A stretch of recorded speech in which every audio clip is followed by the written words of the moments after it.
America president అయిన Donald Trump White హౌస్లో Pakistan prime minister Shahbaz Sharif and army chief Asim మునీర్ని కలిశారు. వాళ్ళని పొగిడారు, వాళ్ళని ఒక గ్రేట్ లీడర్స్గా సంబోధించారు. దీన్ని భారతదేశంగా మనం ఎట్లా చూడాలి? ఇక్కడ అమెరికా మన పైన 50% టారిఫ్స్ వేసింది, మన మీద చాలా ఆర్థిక సంక్షోభాలు కూడా విధించింది. సో అమెరికా అనేది ఎవరికి పర్మనెంట్ ఫ్రెండ్ అయితే కాదు, ఒక టెంపరీ ఫ్రెండ్.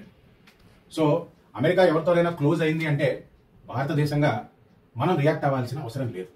ఎందుకంటే మనని ఎరికించడానికి, మన నుంచి ఒక స్పందన పొందడానికి వాళ్ళు అలా చేస్తూ ఉంటారు.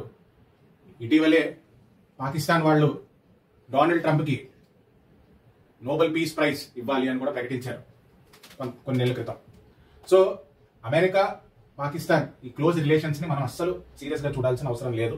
అమెరికా ఒక క్యాపిటలిస్టిక్ ఎకానమీ, ఎవరి నుంచి దానికి లబ్ధి వస్తుందో వాళ్ళతో ఫ్రెండ్షిప్ చేస్తుంది, లబ్ధి రాని పక్షంలో వెంటనే వదిలేస్తుంది.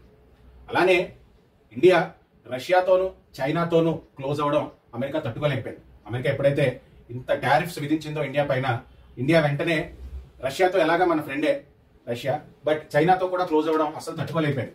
ఎందుకంటే చైనా రష్యా రెండు అమెరికాకి శత్రు దేశాలే. సో వాళ్ళతో మనం క్లోజ్ అవ్వడం అస్సలు జీర్ణించుకోలేకపోయి ఇలాంటి చర్య చేయడం మనం గమనించవచ్చు. దానితో పాటు పాకిస్తాన్ ఒక ఊసరివల్లి, ఎప్పుడూ రంగులు మారుస్తూ ఉంటుంది. సో పాకిస్తాన్ ఎక్కడి నుంచి వాటికి డబ్బులు వస్తే, ఎక్కడి నుంచి వాళ్ళకి ఇన్వెస్ట్మెంట్ వస్తే వాళ్ళ భజన చేయడం ఎప్పుడు పాకిస్తాన్కి అలవాటే. మొన్నటి వరకు చైనా చైనా చైనా అని చైనా భజన చేశారు. కానీ చైనాలో ఒక ప్రావిన్స్లో ముస్లిమ్స్ని ఎంత దారుణంగా ట్రీట్ చేశారో మనకి తెలుసు.